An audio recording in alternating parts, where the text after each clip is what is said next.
The overall goal of this procedure is to use genetically tagged centrosomal markers to screen for novel genetic mutations and uncover the function of newly identified centrosomal genes.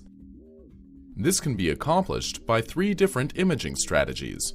Track A, imaging of live testes. Track B, chemical fixation of the testes. Or Track C, immunostaining.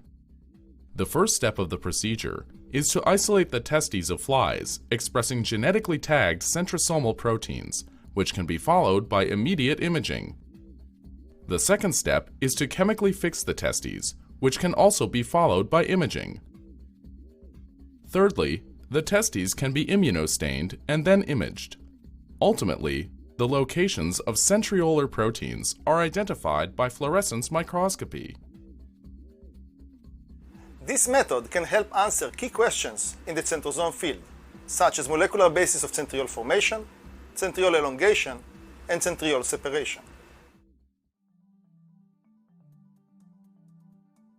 Begin by isolating Drosophila testes, as detailed by JoVE publication 2641.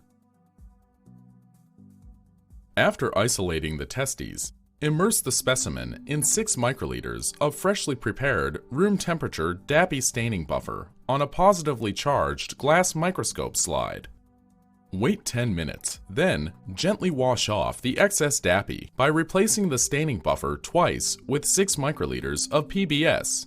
Be careful to not wash away the testes. Remove the solutions from the slide by using a piece of filter paper to wick it away.